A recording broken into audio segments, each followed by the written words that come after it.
Okay, good evening, everyone. Good evening. For the record, my name's Everett Mesa. This is Telling Our Stories. It's our project that we have every month. The last Thursday of each month, we present a program about the history of the area. We invite different people to come tell the history of the area. And it's, for the record, it's 7:10. And our speaker tonight is Rod Bates of Port Isabel. And he's going to be speaking on national events, World events even. world events affected local history. And we'd like to welcome Rod.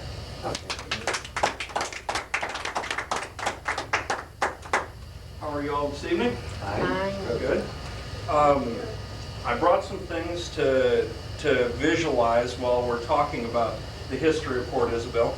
But I've been doing some writing lately, and I've been thinking about how people's ideas and events on the other side of the world cause things to happen here. And it's just kind of amazing to me. A classic is Columbus gets this idea of a shorter trade route to the Indies. And you know, people told him he's crazy, fall off the end of the world and all this kind of stuff. Well, history has taught us differently. But it didn't just impact the local Indians that lived here. Naturally, it shook their world to the very core of their beliefs and everything like that. But it also shook Europe. That discovery of the New World was not supposed to happen, according to most scholars in Europe. They thought the world was much smaller than it turned out to be. And this whole new world and a whole new set of human relationships landed on people's laps. And as a direct result of that idea that Columbus got, how he was inspired, I'm not sure, but because of that inspiration, it totally changed what we consider home right now. We wouldn't even have been discovered, of course, for probably a long time further. And the real event that set the course in motion for us was the Spanish mining silver in Mexico after the conquest of Mexico. We know that in 1519 they came and they explored our area, but the event that really caused us to get on the map and the first people to really start looking around here was the wreck of the silver fleet in 1554. And the first people that walked through our area here and everything like that, they mapped, you know, the Padre mapped the island and he mapped the route down to Mexico going back. And then they came and they salvaged the Spanish galleons after he got back and told them about the wrecks and all this kind of stuff. And so, and interestingly enough, that salvage operation that occurred in 1556, was it? I think it's 2 years after, 1556. That salvage operation was the most successful in history until Mel Fisher discovered the Atocha. There was more treasure taken off those boats off the shores of Padre Island at that time than there was until Mel Fisher discovered the fabulous Atocha. Well, what happened after that was we got governors of the New World that wanted to establish power bases and they wanted to expand their kingdoms. And they were the kings of the area. And Escondón was sent by, what was the governor's name in 1747? Shannon. No. Garay was the 1519 one, wasn't he? I thought he sent Pinala. But at any rate, yeah, Escondón is sent by the governor of Mexico to explore this area of the coast. And so 1747 is where our history really begins.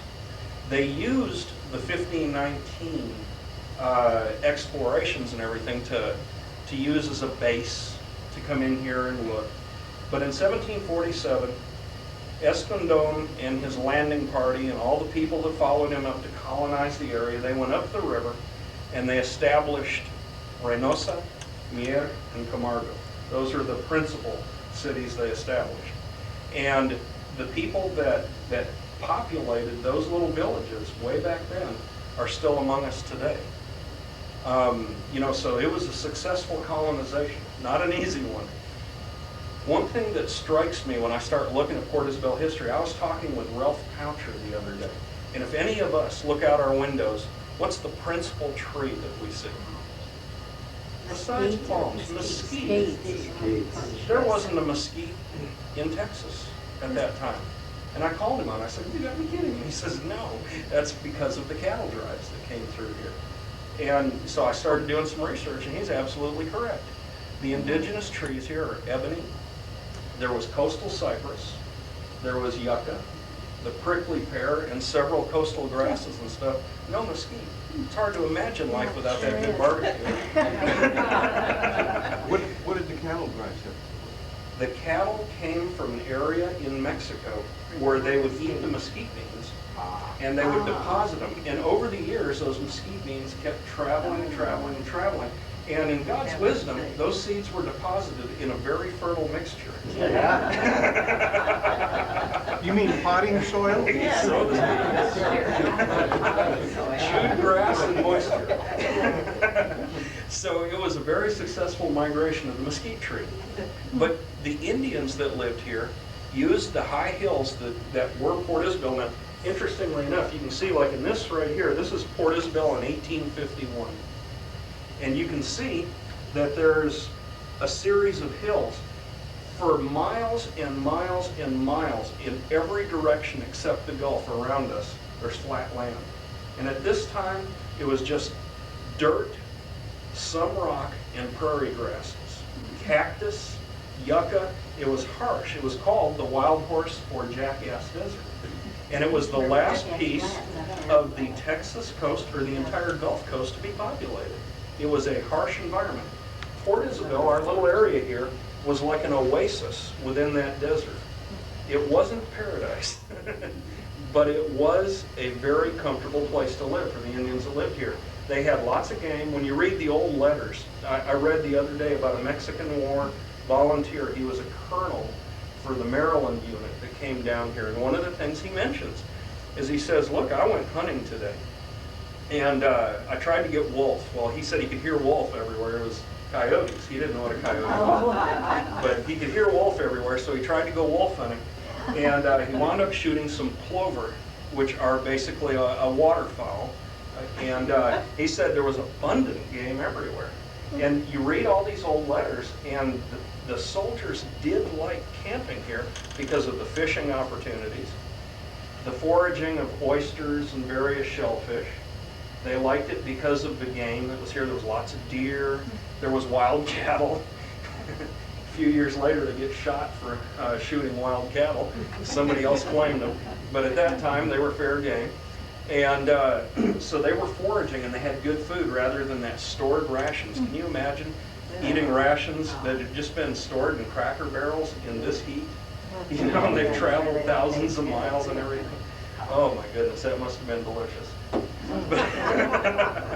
would be thin back in those days. Yeah. Everyone would be thin. Yeah, that's an interesting side note, they were. I'm sure there were some good-looking Indian maidens here too. Well, you know, that I don't know. Were But the cannibals on the island also? they do say that the Indian maidens all went topless, so you might have been right at home here, Frank. This is heaven, isn't it? No, paradise. Yep.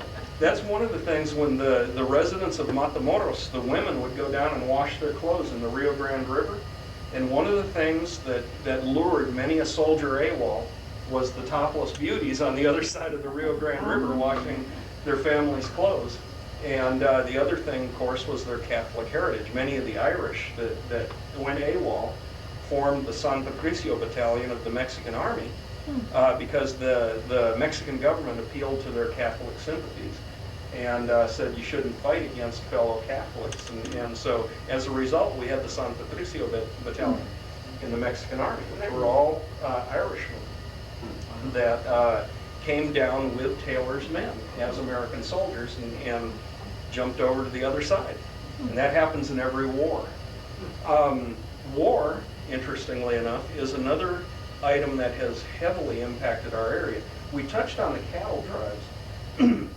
The other industry that was going by the time the first armies got here, which was 1829, by the way, the Mexicans established a gun depot and a fort over on Brazos Island in 1829 that guarded the inlet of Brazos Santiago. Does anybody know why Brazos Santiago is called Brazos Santiago, by the way? It is St. James, but the reason was because in 1519, when the de Grey party sailed in with Alonso de Alvarez de Cañada, it was on July 25th of 1519, St. James Day. So we called it the Arms of St. James, welcoming them into a safe port so they could repair their rigging and stuff like that, because they had been founded out in the Gulf. But at any rate, on Brazos Island in 1829, the Mexicans established a fort with guns commanding the entry into the harbor. By that time, they had already noticed that this harbor was the only good one for 400 or 500 miles in either direction. That had good deep water right next to shore. It had everything you needed. And so they were establishing a toehold here as far as protecting their best port for miles in all directions. It was a safe harbor. The bay was completely different then. The international or intercoastal canal, rather, when they dredged it through, it completely changed the bay system. I remember talking to Captain Victor, and one of the things that he told me when I was a kid that I just couldn't imagine, because I always told him that you got to wait for clear water to go out there and look for bottles in that area you're telling me about. I can't just go out there right now. And he says, well, when I was a kid, it was always clear. That canal wasn't there, and the water was clean. It was sand all the way to Port Isabel, you know? So the bay stayed clean. Only on the very roughest days did the water get muddy. And so that's pretty interesting to know. The Mexican War, the change it had on us was profound. All these soldiers came down here, and the first real structures were built in Port Isabel itself. There were people living here as early as 1780. They had established a fishing enterprise right here on this point. And at that time, the place was called El Fronton. And a little later on, when more of a community gathered here and everything, because of the point of land, now you can see the point, and by this time, now this map was done in 1889, here's the lighthouse, and this is the boundaries of the old fort that existed in Port Isabel. I don't know if anybody remembered when we first redid the lighthouse and they painted the lines on the street. Manuel got out there, Manuel Hinojosa got out and he painted the boundaries, so he used this map to paint those boundary lines on the street. And it was an interesting idea, and I think we ought to keep it up personally. There's my It part. would be, no, I didn't, I mean, that would be neat, yeah. Edward, I know. So at any rate, this point right here had already eroded quite a bit by 1889. In the Mexican War, it stuck out pretty prominently, and it's completely gone now. We got a fishing pier right here. So, I mean, it's gone. Another interesting note is because of that point, we got our name. The original name here in Spanish was El Punta de Santa Isabela. And over the years, and with the settlers that have moved in and the various soldiers and stuff, it became Point Isabel. And so, on a lot of old postcards and things, it's just Isabel, Texas. They just left off the point. People like to shorten and abbreviate. And so many Spanish, yes? I'm sorry, Rod. Was it Santa Isabella or Santa Isabel? Because I've heard people. Well, in I've your heard both documentation- also, but Okay. you see more Isabella than you do Isabel. Okay. So Because some people question. that's a great question. I'd love to hear the answer to that. And believe me, on any of these points I'm making tonight, history, we want it to be correct and proper. So I'm always open to suggestions and places to look for the proper information. By 1836, our little area right here had become a pretty prominent port. There were a lot of people landing here and colonizing northern Mexico. A couple of famous names you might have heard from Brownsville history, William Neal and Adolphus Glavecki. Glavecki went on to be one of the huge landowners in this area, and he was county clerk for years and years and years. Almost every official document you get was handwritten by Glavecki. The man never got writer's cramp, I swear. He's everywhere. And I was fortunate enough to get a picture of him recently out of a collection. Yeah, it's the only one I've ever even heard of. And so at any rate, these two men landed here within about 3 months of each other in 1835 and 36. One late 1835 and the other 1836. When the newspapers jotted down the history of our area in the 1876 Centennial of America, they had some of the old timers of Brownsville talk about the area. And they used Glavecki and they used Mr. Neal as people for sources, and their narratives are fascinating. They talk about landing at Brazos, lightering across. Now a lighter was a small, like a rowboat or small shallow draft sailboat, and they would come to Point Isabel and they landed. And one thing Mr. Neal noticed was the only kind of vehicle in the whole area besides a boat was an ox cart. And all the ox carts were these solid wheel, old-fashioned ox carts. And so he got the idea, the inspiration very early on in establishing a stage route. Not from Brownsville to Point Isabel, but from Point Isabel to Matamoros. That was his stage route. And by, I think it was 1839, he had his stage route going. And so what would happen is people would land Brazos, they would disembark and come on shore, get on a lighter, they'd come to Point Isabel, have a good meal here. There was already restaurants serving and stuff like that in Point Isabel. We had the best seafood in the area. Sure. You know why, don't you?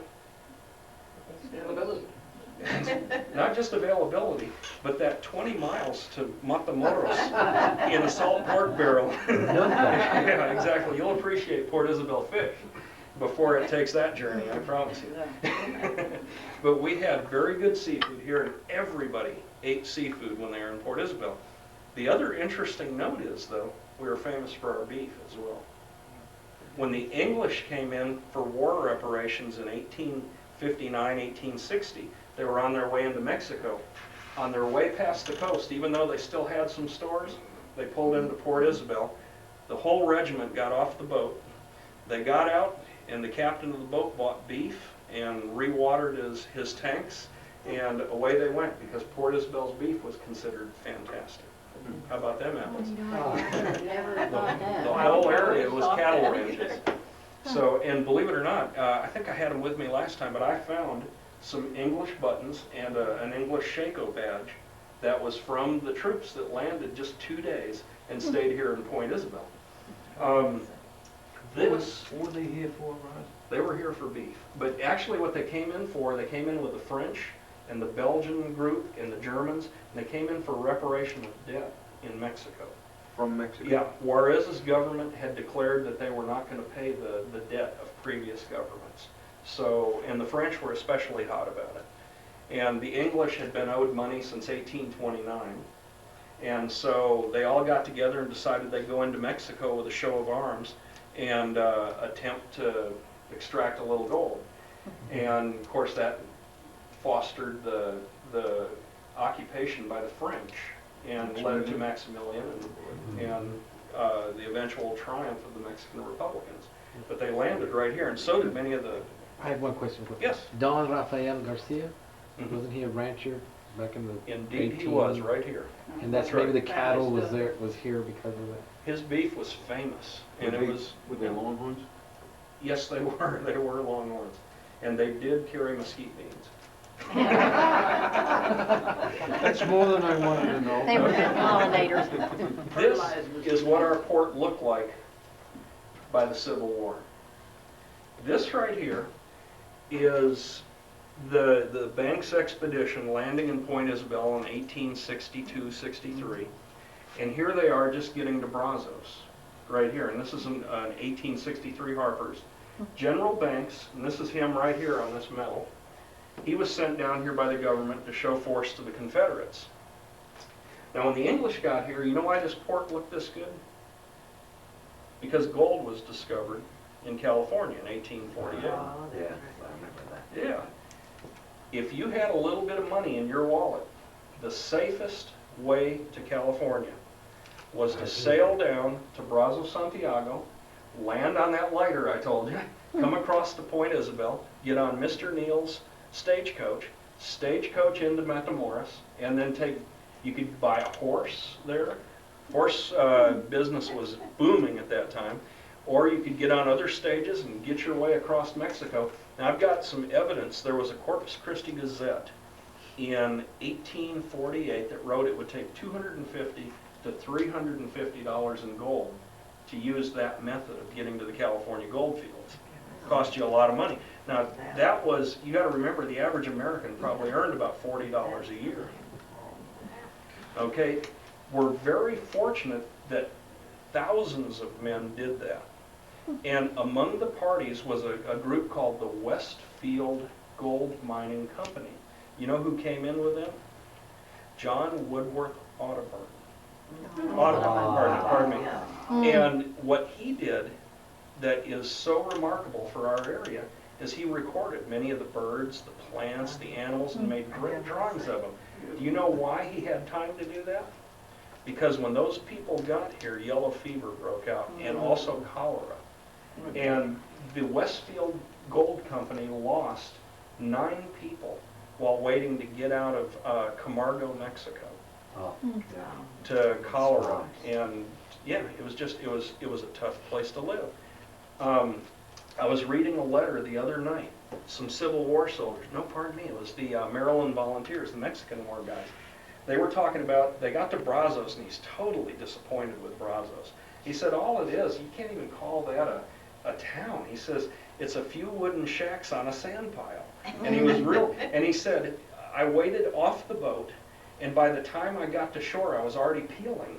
He was, every other sentence in his letters is, oh, the sun is so hot. I mean, he couldn't take it. It was terrible. You know, this guy was from Maryland or what have you, so I mean, he had trouble down here. And one of the things he mentioned is they went down to the mouth of the Rio Grande, to the American camp there, and he says, 2 hours sleep if you were lucky. Why? Mosquitoes. Yeah. They tore them up. He said men actually went crazy because of the mosquitoes here.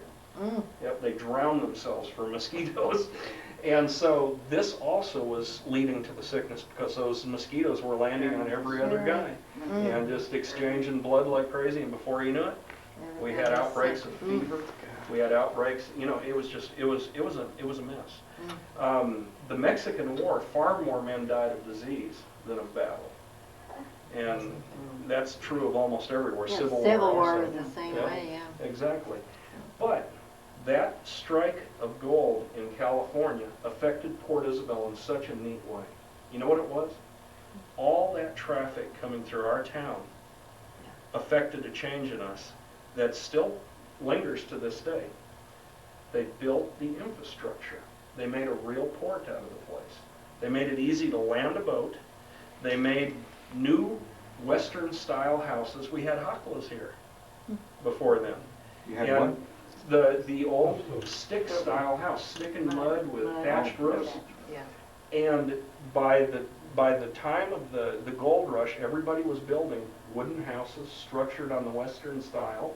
They were looking into improvements for a road. They realized that we had to have a lighthouse if this was going to be such a thriving port. And so even though in the Mexican War, when all the troops were landing and everything, there was already a clamor from the generals for a lighthouse, the California gold rush is what put our pin on the map. We'd have never even thought about It the really gold rush is. having any effect on us. Because our lighthouse was built out of necessity. So many boats landing here. And you'd think, why was it built in the 1850s after everything was over? I mean, you know, the Mexican War was over, all the troops were gone, and you think of this place as just a little fishing village again. But world events that happened so far away, you wouldn't think they had any bearing on us whatsoever, caused us to expand. And so, when you look at that lighthouse, you can thank the gold fields of California. And I'm personally glad they found gold there.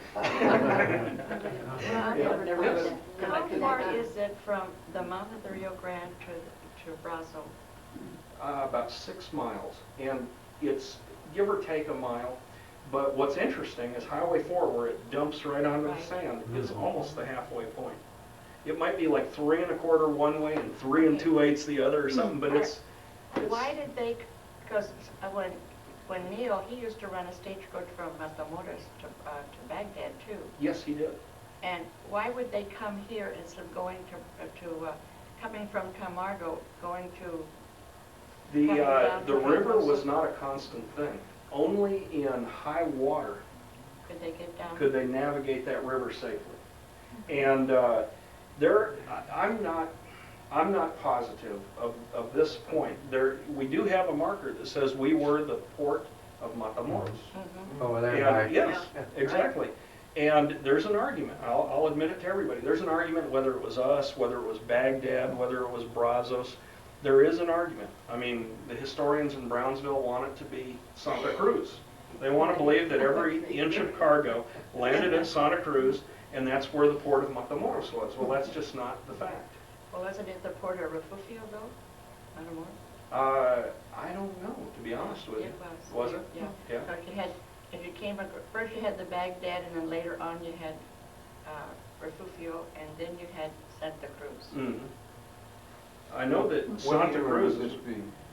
as far as landings starting and stuff, When she's talking about Santa Cruz and Well- Baghdad, did Baghdad just become Baghdad was popular in the Civil War? or- No, Baghdad was no. 1770. Wiped out. yeah, 1770s. When As a matter of Baghdad fact, the famous pirate Jean Lafitte, there's good evidence that he married a woman from Baghdad when he was down in our area. And of course, Laguna Vista for eons has claimed that well was actually sunk by Jean Lafitte. Now, if those things are true, our bay was a perfect place for him to come and hide from French and Spanish warships, because he could come right through the pass with his shallow draft fast boats where they couldn't chase him in. So he just sat back here and thumbed his nose at them until they left. He had water, he had beef, he had everything he wanted, and you know, as soon as they were long out of sight, then he'd sail out of here with fresh load of beef and water and everything like that, and away he went. Here's an interesting little note.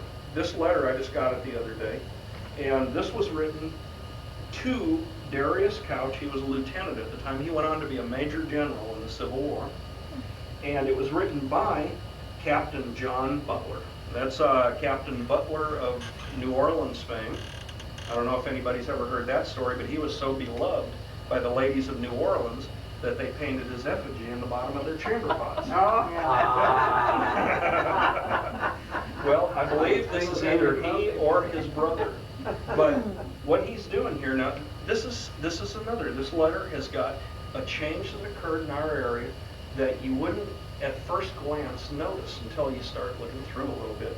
He says here, and it's hard to read, will you please inform me if you have any brass bugles at Point Isabel? He says, I am, and then something, of turning over to you 2 brass trumpets I have been furnished with, and drawing bugles in their place. And that's the entire communication. This was a military dispatch. But you know what this is? It's pretty interesting. Now, the Mexican army came here in the 1820s and stuff. They had trumpets and stuff. But that's where the beginnings of our local music heritage start, is in this militaristic music, and that came into a seaport. Seaports are known as, they were kind of like refuges for society's dredges, if you will. They really were. You go to a seaport, there's a wonderful book, if you ever get a chance to read it, it's called The Port of Drifting Men. I don't know how many of y'all have read that. But the whole book is filled with stories of men, not the port. The port is the canvas on which the author painted. What he was concerned in, because he was a pastor, he loved the men in the port. And he talks about all these stories of the characters that were here. And it's a great book. It's a great read. But don't you remember that from when you were a kid down here, the Oh, old yeah. channel? Oh my goodness, you took your life in your hands after dark down there. South Shore Drive Oh, was, horrible. was a You know, I can remember that. Oh. It was. Well, I mean, some of those shrimpers were, oh, You're goodness, right. bad news. I've got a couple of pictures I really treasure that are from basically the turn of the century, and a man in Brownsville took them named Morales. And they're pictures that no other photographer would have come here and taken a picture of. he took pictures of the seamen at repair and the port, not the beautiful port, not the lighthouse. He took pictures of wreckage and nets and tar buckets and everything laid around, and the crews that worked them. That's great. Oh, they're so Look at neat. that. And you know something? You know, you had every ethnic race. You, none of them bathed. And you could just tell by looking at them that, man, you wanted to be upwind when you took that picture. Oh, that was. It was really neat, though. I mean, he just showed the port as it was. And I find stuff like that totally fascinating to me, because we tend to gloss over everything. You know, they say history is written by the winners. And it's also, the